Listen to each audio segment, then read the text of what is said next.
Hello, everyone, and welcome back to another episode of Warehouse and Operations as a Career. I'm Marty, and as always, I appreciate you spending a little of your day with me. Today, I want to talk about something that's been on my mind for quite a while. Over the past several months, I've spoken with warehouse associates, forklift operators, order selectors, recruiters, supervisors, and hiring managers from all over the country. I've listened to the concerns of people just entering our industry, and I've listened to leaders trying to build strong teams. You know what's interesting? Both groups are asking almost the same question. The associate is asking, how do I get ahead? The employer is asking, how do I keep good people? I think those questions are really two sides of the same conversation. Let's start with a simple question. What do you think is the biggest concern for today's warehouse associate? Most people immediately answer money. Yes, pay is important. We all work to provide for ourselves and our families. Inflation, groceries, rent, and fuel aren't getting any cheaper. But after a long time in this industry, I've learned that money is rarely the real problem. I feel that people want to know if they're building a future or just collecting another paycheck. That's an entirely different question. When someone walks into a warehouse for the very first time, they're usually thinking about today's shift. Can I do the work? Will I like the people? Can I make it through orientation? Will I get enough hours? Those are all fair questions. But somewhere along the way, another question should replace those. In my humble opinion, we should be asking ourselves, what does my career look like 3 years from now? And unfortunately, many people never ask it. Instead, they work, they clock in, they clock out, and before they know it, 3 years have become 10. Nothing changed except the date on the calendar. Here's something I tell every young associate I meet. Your employer hired you to fill a position. Only you can build the career. The company can provide the opportunity. It can't provide ambition. It can offer training, but it can't force someone to learn. It can post an opening for a lead, trainer, dispatcher, inventory control, safety coordinator, supervisor, or manager, but someone has to decide they're ready to take those steps. I hear people say all the time, they never give me a chance. Of course, sometimes that's true, but sometimes we haven't given ourselves one either. Have we volunteered to learn another department's duties? Have we asked to operate another piece of equipment or a different production machine? Have we asked to learn what those inventory people actually do?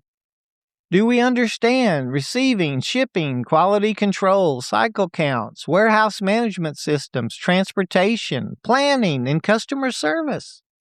Every one of those skills make you more valuable. And as we've learned, valuable employees don't stay in the same position forever. One of the biggest mistakes I see is confusing experience with growth. Someone says, I've been here 5 years. Well, that's wonderful. But have you had 5 years of experience or 1 year of experience repeated 5 times? Those aren't the same thing. Growth happens when we're learning something new, when we're uncomfortable and challenged, when we're solving problems instead of waiting for someone else to solve them. Here's a big one. Let's talk about automation for just a minute. I hear it all the time. Robots are taking our jobs. Well, here's my perspective. Automation doesn't replace great employees.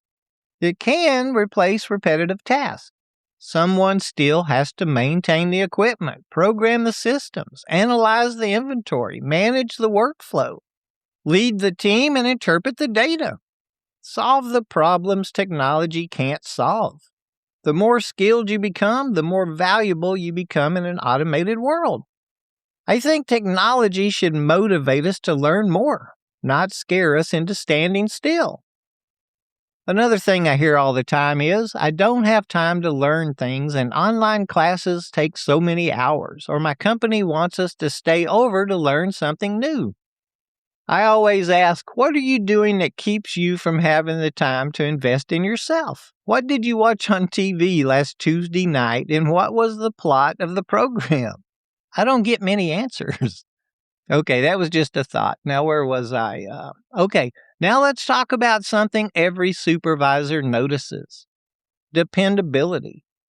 If I ask 10 warehouse managers who their most valuable employee is, almost every one of them would describe someone who shows up every day on time and ready to work. Not necessarily the fastest or the strongest, but dependable. And what have we said before? Dependability creates opportunity. Opportunity creates trust, and trust creates promotions. It really is that simple. Here's another lesson I learned years ago. Don't wait for the title before acting like the leader. Lead from wherever you're standing. Help the new employee. Pick up the trash nobody else noticed. Volunteer for the difficult assignment. Stay positive when everyone else is complaining. Ask questions. Share ideas respectfully. Those things, ladies and gentlemen, are leadership behaviors, and people notice them. You know, one thing I absolutely love about our industry is that careers are still earned. Think about that.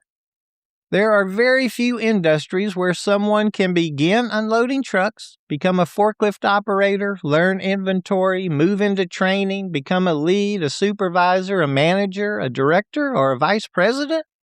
I know that's possible because I lived it. Nobody handed me those opportunities. Each one required another step up the ladder. And yes, sometimes those steps were uncomfortable. Sometimes they were exhausting. And many times I wondered if I was ready, but I climbed anyway. And here's something else to think about. Every certification you earn is another rung on that ladder.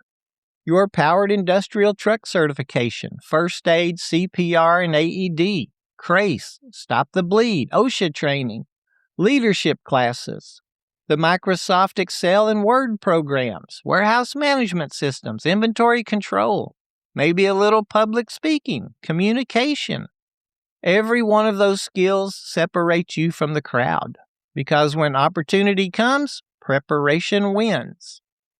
But you know what rarely earns promotions? Complaining, excuses, drama, blaming everyone else. Those things might get attention, but they don't build careers. Solutions build careers. And managers remember people who solve problems.